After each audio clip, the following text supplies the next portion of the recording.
Hi, this is Seth Wild from SonicElectronix.com here at CES 2010 at the Pioneer booth. I'm here with Harry from Pioneer, and we're standing in front of the AVIC-X920BT, brand new, should be shipping out soon. Harry, tell us all about this. This has some amazing features. Oh, it really does, Seth. You're going to love this. If you're an iPod or iPhone user, you are going to love this navigation piece. Now, this is the kind of navigation system that replaces the radio that's in your car now. Take the old radio out, this one goes in the hole instead. It's full audio, video, and navigation system for full turn-by-turn instructions, but it also has a really slick user interface for your iPod and your iPhone, and I'll show you a couple of, way a couple of those things work. I think you'll dig this a lot. First thing is with the iPod, the user interface is really important in your car while you're driving because you have to be able to get to your songs quickly, and if you have a whole stack of songs in there, it can be kind of an interesting operation, right?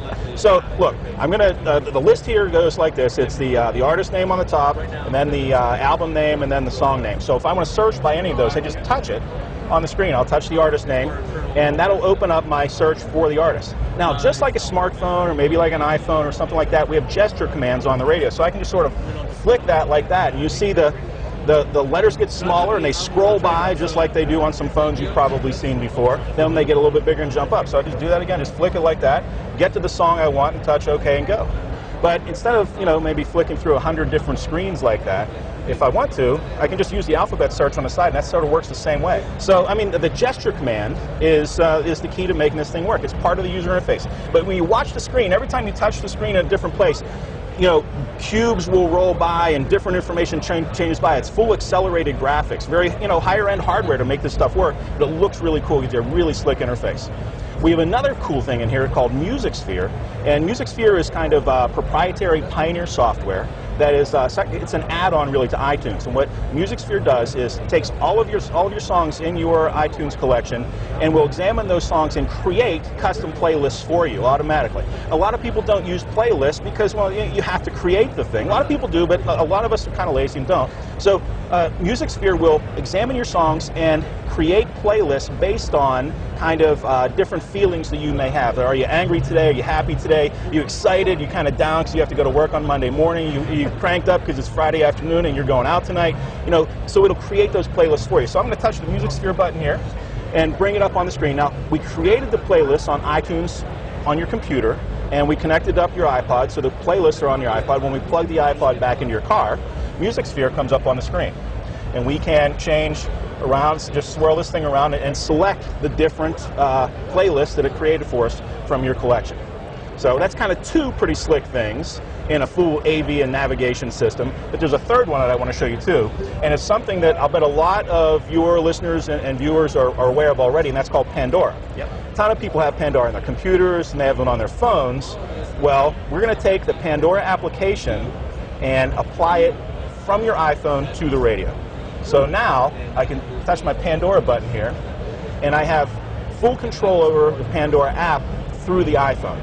Now, I want to make a kind of a distinction. A lot of people can take a smartphone, there's a ton of them out there, that can stream Pandora, and with a Bluetooth connection, it'll play Pandora through your car radio. Right. It certainly does that, but it does a little bit more. We've transferred all of the controls for Pandora right to the radio. So there's the thumbs up, the thumbs down. I can change my Pandora radio station, whatever, skip songs, whatever I want, right from the face of the radio. Okay, so all the Pandora interface is right here on the radio. It's exactly right. It's right here as long as we're using an iPhone. But I need to make this point to you. This is CES 2010, and right now this product isn't shipping yet. It won't ship till about March, and the Pandora application for the iPhone is not available yet. It hasn't been approved by Apple yet. We expect it'll happen sometime relatively soon, and hopefully by the time this product ships. Okay. Excellent. It all sounds really good. There's a lot of new technology behind this to, I guess, enhance the listening experience. Absolutely. But what else? You mentioned navigation, Bluetooth. What else does the unit have? Sure. AVIC-X920BT, by the way, has Bluetooth already built into it. And in a lot of places, it's not just an option. You got to have hands-free in your car. The navigation, and we'll jump over to that. Here's one of our navigation screens. I'm sure we can jump to that. Okay, baby. Here, that's how we put in a destination on our navigation screen. All right, Bluetooth is built in, but also this thing has full voice control. All right, so by voice control, what I mean is, if I say to it, I want to find the nearest McDonald's, it'll search for a second and say, okay, nearest McDonald's is about a mile away. You want to go there? Just say yes or no. And by the way, you can talk to it just like that. Or I can say, I want to call Seth. And it'll say to me, Seth has 3 phone numbers. You want to hit him on his cell, at his home or at work. Well, let's try them on a cell. It'll work just like that. I mean, really very conversational sort of speech system built into the AVIC-X920BT. Some of your viewers might be aware of another product we do. It's AVIC-Z110. This is kind of the baby brother of a Z110. A little bit smaller screen, but the same type of capabilities, and that kind of very slick new user interface. Excellent. Is there anything else we need to know about the 920BT? It's about $1,200, and you'll be getting one for your car, I bet. I will be. All right, thank you very much, Harry. All right, brother. Thanks a lot, man. My name is Seth Wild, and this is CES 2010.